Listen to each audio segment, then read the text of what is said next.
Usually they do not. All right. 8 more to get. On the strap. You don't take Visa? No, sorry. Debit? Nothing? 35 cash? Yeah. Get it. I know, I get it. We haven't done it. Now what do we do? So this we haven't done here. Yes. Well, we're gonna phone, yeah. That's the drug test. Thank you very much.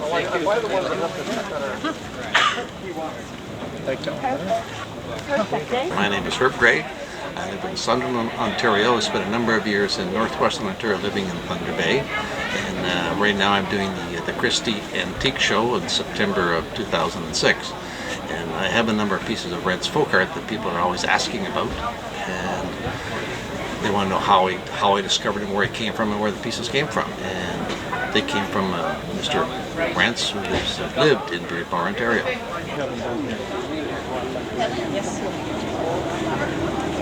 I saw the pieces, asked him about selling them, and he said he was interested in selling them. So I went home and phoned Sam Stewart, my brother-in-law, who did Bowmanville Antique and Folk Art Show, and told him about the art, and he said it sounded really nice, and so I decided we were going to go buy it. I went back to see Mr. Rentz the following week and made him an offer, and he was quite happy to accept that offer. And it took me a couple of van loads from his house to my house to get all the folk art. As a matter of fact, it was probably 4 van loads by the time I got all the pieces back to my house, and they covered my whole basement, my living room, my dining room. They were everywhere.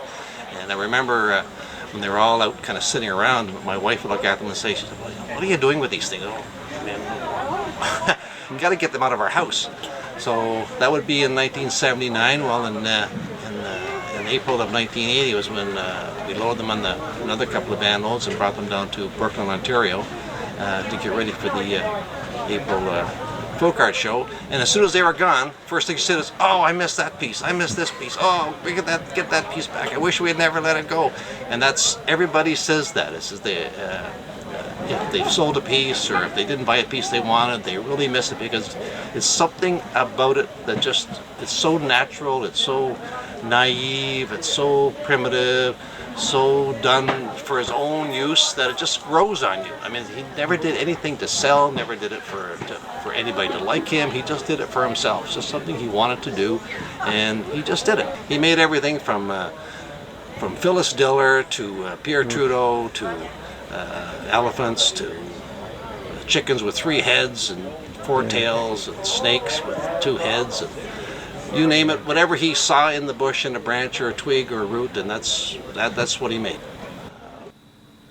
1, 2, 3.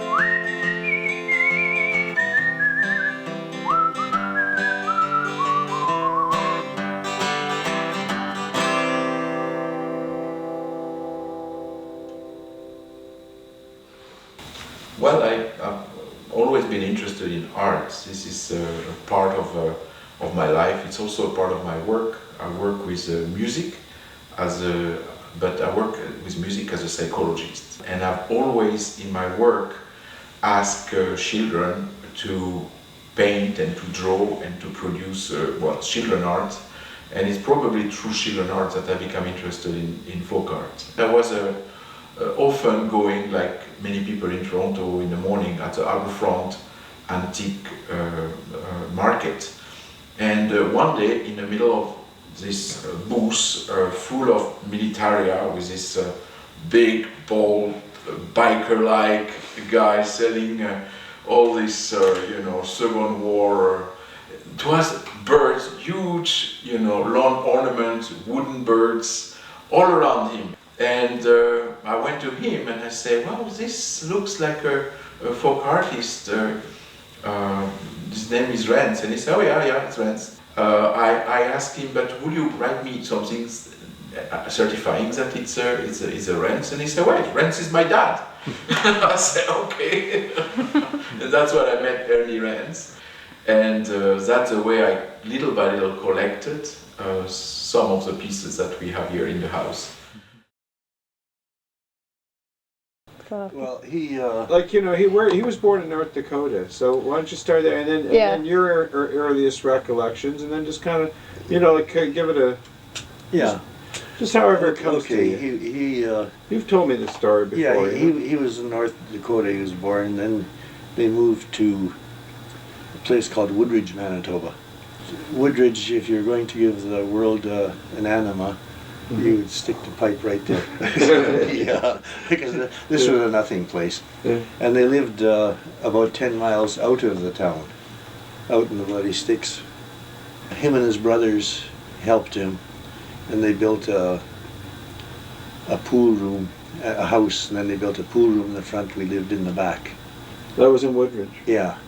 And they had dances on Saturday night in the pool room. They moved the tables over. And I can remember at the dances we had to go to bed, and Annie and I, Annie was about 6 and I must have, no, 5 and I was 3 or 4. And he used to come and pile all the coats on top of the bed. And when the guys played pool, they didn't have any money. This was in the 30s. So they'd bring a dozen eggs or a pound of butter or something like that. So we were really quite well off, right? Considering. Mm-hmm. And then it got pretty bad there, and he decided to move to Beardmore, where his uncle or his brothers were. And he was cutting pulp in the bush there. And then he started his own camp. And he took a camp over from Brompton, and he had, I think, 80 men working for him, cutting for him. When he was 53 years old, he came second in the log sawing contest in Beardmore. And that's all these young pulp cutters from all over the place, mostly from Quebec. And he came second in about 100 pulp cutters, in the best ones. And one time on a bet, like the average cutter will cut about 2.5 cords and pile it. And on a bet he cut 7 cords and piled it one day with a buck saw, not with a chainsaw. Wow. So I hope he got something good for it. Hey, it was about $5. What else? And then he opened a barber shop and he started staking claims and carving, but he was quite amazing because even when he was 86 he was still prospecting. He was still bringing his firewood in for the winter. He was still carving, and he kept the barber shop open on Saturday afternoons for the old timers. So he was still pretty good. Yeah. Yes. I enjoyed visiting him so much, and he played the mandolin, he played the accordion, he played the violin, he had a little drum set up on his cherry set in his barber shop, and he played that. And he was a prospector. He made railway ties for the railway. He was a barber. I always talked about Ewald as being a jack of all trades and a master of damn near all of them. He was just so nice, and his wife Emma was just a wonderful lady that always want to have a cheese sandwich with him. And his beer, he always wanted to have a beer, but he always had warm beer. He never kept the beer in the fridge. Always kept it in a case under the bed. And so I enjoyed warm beer with Ewald. I guess that's something you like. Yeah. He's just such a nice man and such a simple man, and everybody liked him, and people would come into his barber shop just to talk to him, just to chat, which is why I guess CBC was there originally when I first met him, because they'd heard about this man in Beardmore, a little town out in the middle of nowhere in northwestern Ontario, who just was kind of like the guy that everybody liked and everybody liked to talk to.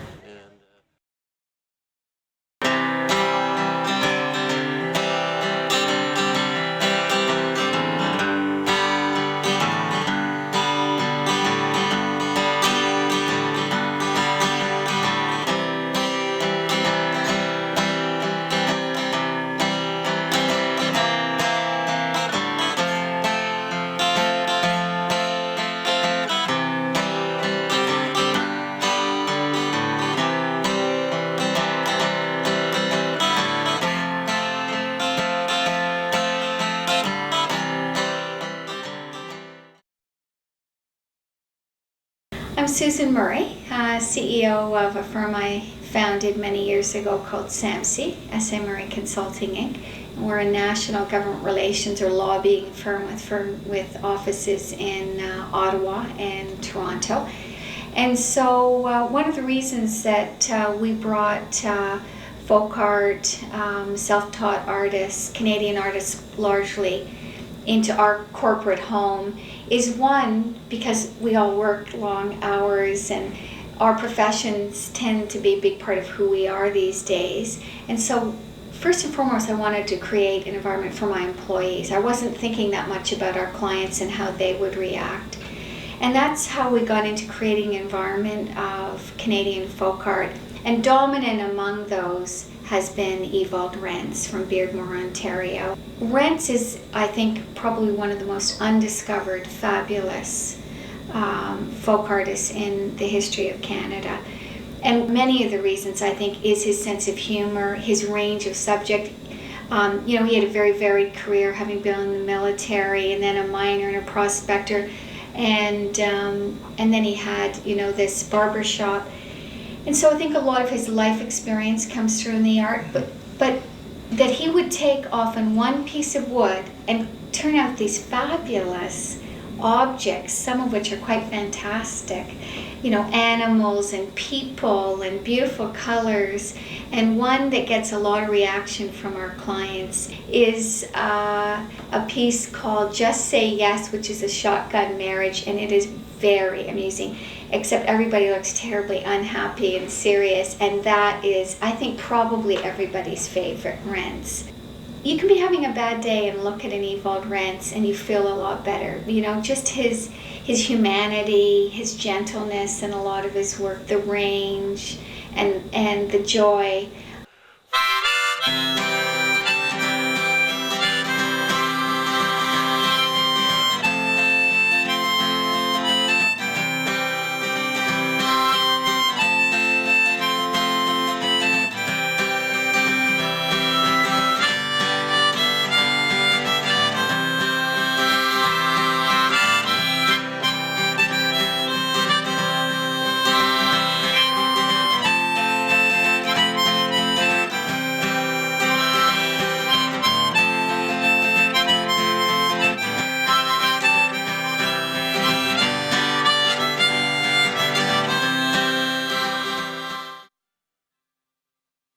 What really interests me the most in Rentz, and I think everybody is the same, is his humor.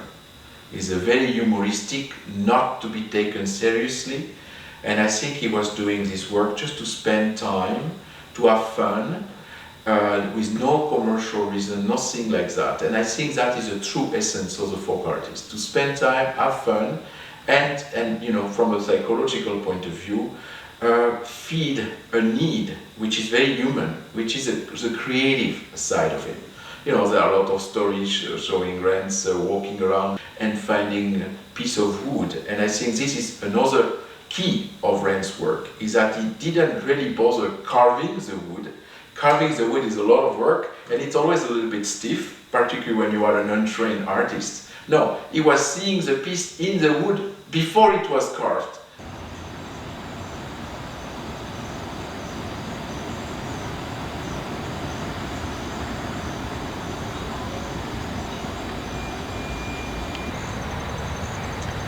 With Rentz, there's always a similar technique involved in the making of the pieces, and it makes his work recognizable. When you've seen a few of them, you can get to spot them from across the room, not only in his familiar shapes, but just in the way that they're built.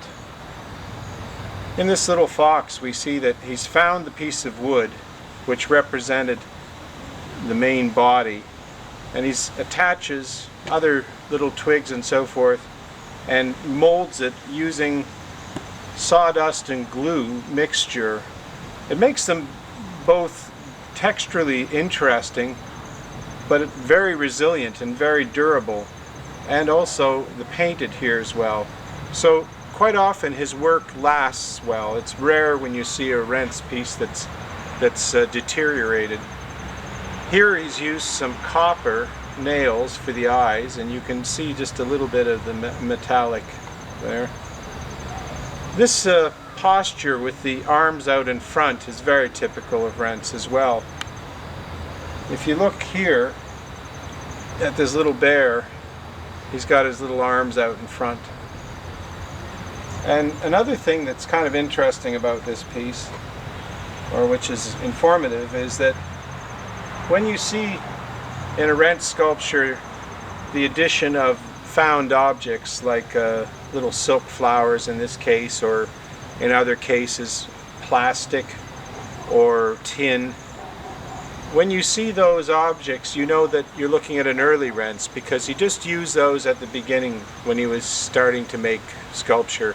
Later on it was pretty much exclusively wood. Another thing which is interesting for me is Rentz, is knowing from where he's coming from. He's really coming from the frontier between civilization and nature. And interesting enough, Rentz is not the only well-known artist who come from this Barrymore, Ontario place. Norman Morisseau, the great native Ojibwe artist, is also from that town. And what I found very interesting in both, for many different reasons, and with a very completely different cultural background, both of them were interested by the, I would say, the frontier between the human and the animal. There is a lot in Rentz which shows that, and I think it's very interesting. Another thing which is interesting with Rentz is the image sometimes, you know, these very long stretch walking people, showing how very much that he was doing in the 70s is very much what he was watching on TV at the time. You know, Keep on Trucking, or the images of the Yellow Submarine. It's very much what he was seeing on TV. TV was probably very important for someone living in Barrymore in the middle of the winter.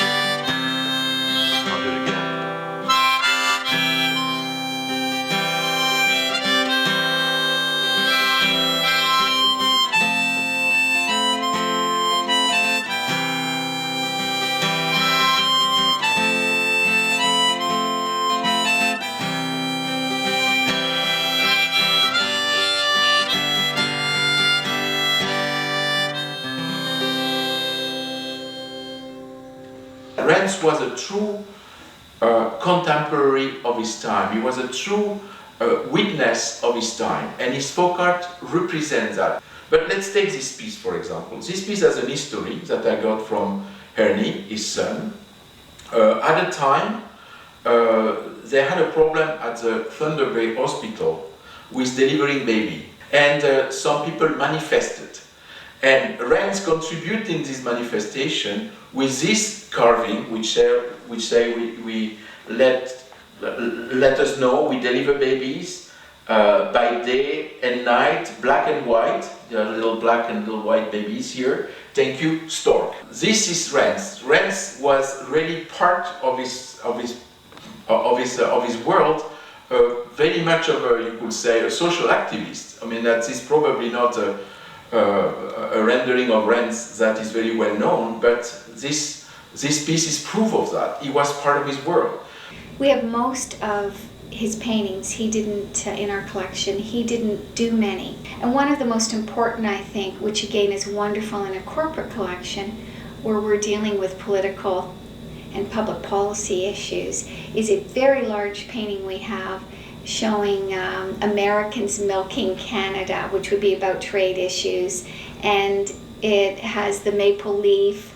It's a wonderful painting. It's a political statement, and we get a lot of clients thinking that's actually an absolutely brilliant piece.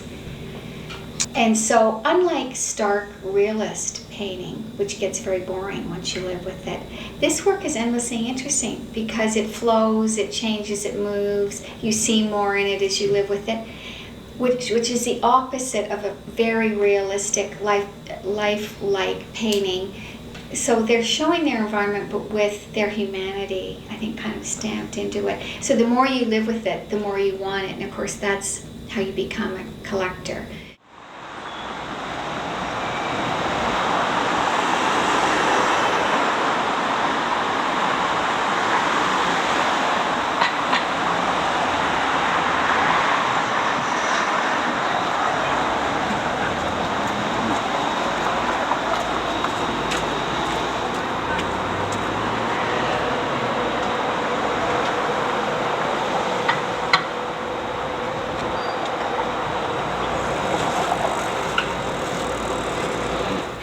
My name is Marty Osler. I'm an optometrist here in Toronto, and right now we are in my office. As you can see, I'm a collector of folk art, namely Ewald Rentz, and I've been collecting folk art for 20 to 25 years. I'd just like to talk about a few pieces that we have here in the office, and behind and above, you'll see a picture. And this particular one is of a logging camp, and Ewald Rentz actually saved this camp.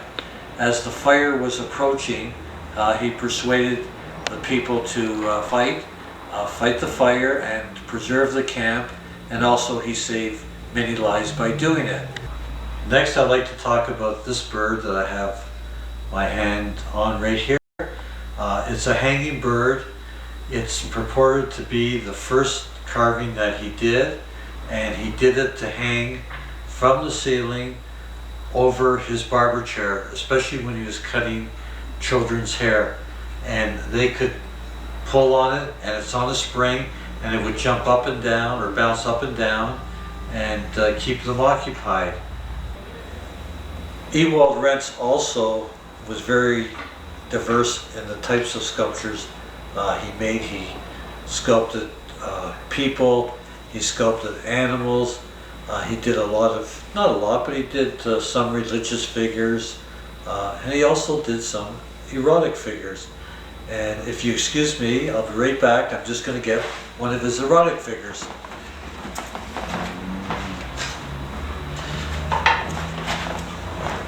Obviously, this is not in my office, but I just had it to show you.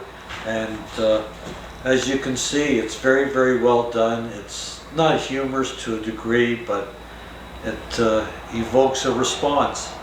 And I don't know if you can get a good close-up or if I'm holding it correctly, but there you are.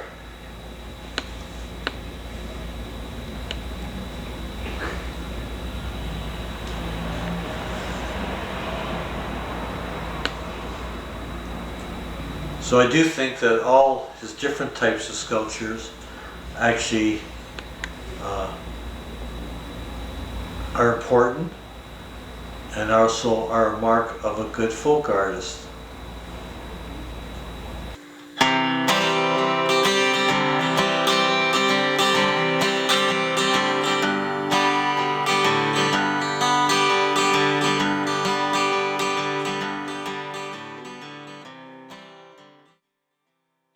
Hi, I'm Janet Wilson. I'm a judge, but I'm a folk art collector. I guess in my real life I'm a judge, but in my heart I'm a folk art collector. And just enjoy it. Just enjoy the naivety, the humor, the simplicity, the fact that people are doing what they're doing without any schooling, just for the passion of it, just for the, and often it's older people that have had their life and their history, and they're recording something of a time that's gone by. And I think it's important. But it captures my imagination and makes me smile. So, and the first time I guess I saw Rance was again at my friend who's an antique dealer, Phil Ross, and they have a fabulous collection. And started out small because bought a house, no money, kids, big mortgage. The first pieces I got are in my office now, just over my door. And then Phil called one day and said, I've got this amazing piece. And I think I even bought it without seeing it, which is not the way it's supposed to work, but I trust Phil. And the first time I saw it was just love at first sight. And at that time, when I've had it for quite a while now, my dad's a very important figure in my life. A very kind of robust guy, but it always sort of was special to me because of my dad, and he now is very sick, and this is, you know, very, very symbolic. I even have a picture here because he almost looks like him when he's walking. Here's a picture of my dad at the little cabin, which was kind of our family chalet, and it kind of almost looks like the little guy. It's anyway, it's sort of a comfort now. When I first had the piece, I never thought of it in those terms, but it's kind of a comforting statue now with the idea that there's something there looking after you. And I just love this piece.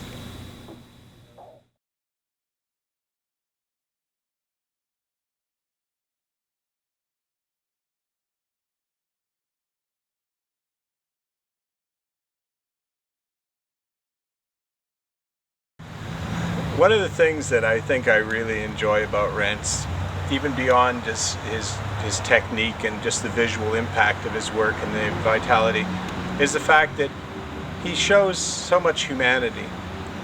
If you think about the different pieces that we look at, the first piece he made, which was the bird that was to entertain the children when they're having their hair cut, and then if you think about Just Say Yes, where it's a shotgun wedding and showing the human condition and looking at it in a sort of joyous, happy way. And of course, the angels looking down at the old man. I mean, there's a lot of depth to this, and it has a lot to do with his feelings and his relationship to people.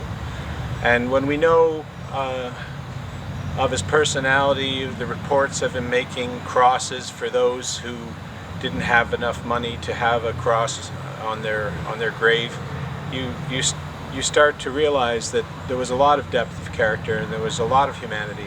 Those artists, those true artists, which art is pouring out of them all the time, are very generous people.